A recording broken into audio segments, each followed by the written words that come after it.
Hi, Accelerated Chemistry students. This is Dr. B, and here is an oral key to the end of the matter unit, the How to Ace It guide. What is matter? Matter is anything that has mass and takes up space. What is a substance? A substance is a pure form of matter. It could be an element, a compound, or a molecule. This year we'll be using the terms molecule and compound interchangeably. What is a physical property? That is a non-destructive property of a substance. For example, its melting point. What is a chemical property? That is a, shall we say, destructive property of a substance, a property where the substance is transformed into another substance. Phase changes are physical properties. To separate sand from aluminum powder, if the sizes of the solids were different, you could simply use a sieve to separate them based on size. If they were of a similar size, you would have to, for example, melt out the aluminum first. 5 states of matter working from cold to hot: solid, liquid, liquid crystal, gas, plasma. Plasma can be observed wherever there might be an ionized gas: fire, fluorescent light, lightning, etc. Liquid crystals are highly ordered liquids. The 2 types of liquid crystals that we covered include nematic, which has simply a linear alignment, and smectic, which have a planar alignment. The 6 conversions would be melting, boiling, ionizing, deionizing, condensing, freezing, subliming, and depositing. The law of conservation mass says that mass is conserved, and we don't need to go into much more detail than that. Malleable means smushable, can be flattened out. Ductile means stretchable in a permanent way, non-elastic stretching. For example, gum is malleable. You could smash it out. Wires, most metals are ductile and can be stretched into a wire. A heterogeneous mixture is a mixture where at least 2 things are visible. A homogeneous mixture is a mixture where only one thing is visible. Homogeneous mixtures can be solids dissolved in liquids, like salt water, liquids dissolved in liquids, like gasoline, a gas dissolved in a liquid, like soda, another gas dissolved in a different gas, for example, air, or a solid dissolved in a solid, like tin or, for example, pewter. How to separate sugar from sand? Well, only the sugar dissolves in water, so you could simply 1, add water, 2, filter out the sand, 3, evaporate the water to recover the sugar. To add iron from sand, simply apply a magnet. To isolate water from the ocean, we could distill the water from the salts. Blue ink could be separated by black ink by paper chromatography. An element is the simplest form of matter which cannot be further decomposed by chemical means. However, I won't require that level of definition on the test. A compound is a substance where elements are bonded together. Chromatography is an amazing method for separating chemical mixtures because 1, it takes place at room temperature, 2, it can be easily performed on a microgram scale, and 3, virtually anything that can be dissolved can be separated. A sample that has an RF value of 0.75 would be a dot that is 3/4 of the way up between where it was spotted on and where the solvent went up to the top. Honk means 1, 2, 3, 4. Hydrogen forms 1 bond, oxygen 2, nitrogen 3, carbon and 4. Nearly always that's the case. Propanol could be drawn using 3 lines. I don't have my pen here, but imagine a zigzag line with an O at the end showing your 3 carbons by bends. Skeletally, you would write CH3, CH2, CH2OH, but you wouldn't literally write the CH3 and the CH2. You would draw out the carbon to hydrogen bonds so that you wouldn't have a condensed formula. The 2 isomers of C4H10 include the linear 4-carbon chain as well as the branched 3-carbon chain with a 4th carbon attached to carbon 2. To put this unit in perspective, we can modify our conceptual diagram to include the main concepts of the matter unit, we could say matter is either pure or impure, and we could show different methods for separating and identifying each pure form of matter. An atom is the simplest form of matter, and we really don't need to go much more detail than that. That will be our next unit.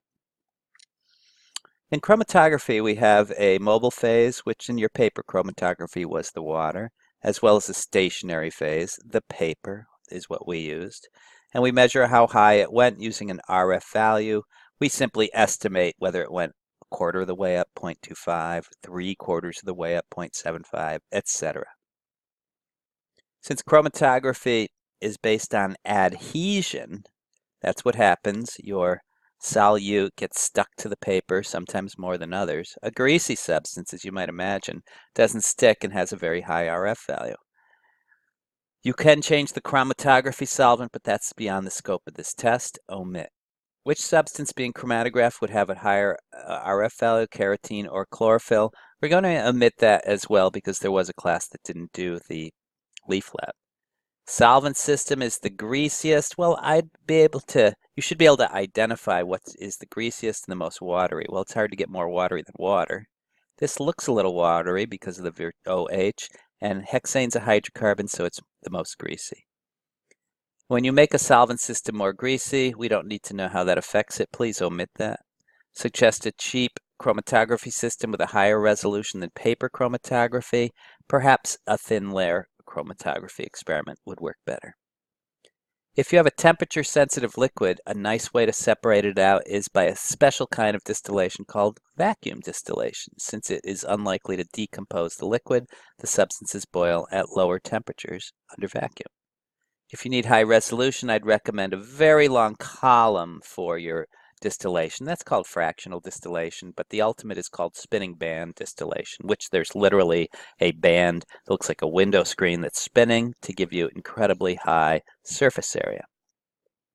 If you're going to chromatograph gases, I would go with, that's right, gas chromatography. And if you need a molecular, or at least an empirical formula of your substance, I would use atomic absorption spectroscopy, and the detector is called a flame ionization detector. Many methods for sample purification require a solution, which means your sample has to be dissolved in a solvent. If you had a rock, which you cannot dissolve in anything, what could you do to purify it and identify each substance? Well, if you cannot dissolve it in anything, the only thing I could think of doing would be to separate the pieces based on their appearance. Fine powder, and then you try to separate them based on what you observe, and that would be a very poor method. But if you can't dissolve it in anything, I know of no other way to try to purify that mixture. If you needed to separate a mixture and identify each substance in it, there are two that do both. One is called distillation. It would have to be a volatile liquid. The other one is called liquid chromatography, mass spectrometry, LCMS, and that will do both. If you had data on the molecular weight and boiling point of each substance in a mixture, in terms of the tools that were used, it is likely that molecular weight was obtained by mass spectrometry of each substance after purifying the mixture by liquid chromatography, hence the LCMS. NMR, which stands for Nuclear Magnetic Resonance Spectroscopy, is a powerful tool for the identification of organic substances. As the name implies, hydrogen NMR will create a peak for each group of hydrogen atoms in a molecule based on their precise location on the molecule, I think would work there. The real power of this molecular map is the real power of the molecular map that is produced is the predictable splitting pattern of each peak, for which the rule is splitting equals neighboring hydrogens plus 1. For this substance, I would expect a NMR spectrum of a 3H singlet, a 2H quartet, and a 3H triplet. Ethanol would give rise to a 3H triplet, a 2H quartet, notice the 3 hydrogens on this side, and a 1H singlet. This substance would give rise to a 3H doublet, notice 1 adjoining hydrogen, a 1H, 1 plus 4 means a pentet, A 1H, 1 plus 4 is 3 is 4, again a pentet, and a 3H doublet by virtue of the one hydrogen neighbor. Let's see, if I was going to come up with this, I'd write CH3, CH2, Br. For this one, that should say C3H6. It looks like we'll have CH3, CH double bond, CH2. C3H4, a singlet 3H, CH3, and then perhaps a carbon triple bonded to another carbon with a hydrogen. C3H5, Cl, I'd have a CH2 double bonded to a CH, and then a CH2Cl. That should give you the pentet in the middle. Why it's a bad idea to measure the hydrogen NMR spectrum of carbon dioxide? Because it don't got no H. I'm sorry, it lacks a hydrogen atom. Why it's a bad idea to get the hydrogen NMR of a mixture? You will never be able to cross-reference your peaks. You'll never know how one interacts with the other, and you'll go crazy. Purification or identification. Melting point is identification. Distillation, both. HPLC, oh, there's your P. That's high-performance liquid chromatography. Mass spectrometry, identification. Liquid chromatography / mass spectrometry, both. Paper chromatography, P. Atomic absorption spectroscopy, I. Odor, I. NMR, I. Boiling point, I. Is there more? That is the Lotus Flower Tower in the Northwest Territories of Canada. A 3,000-foot cliff where the cracks go the entire distance, bottom to top. Okay, that's the review, and I hope you get a nice solid A on the matter test.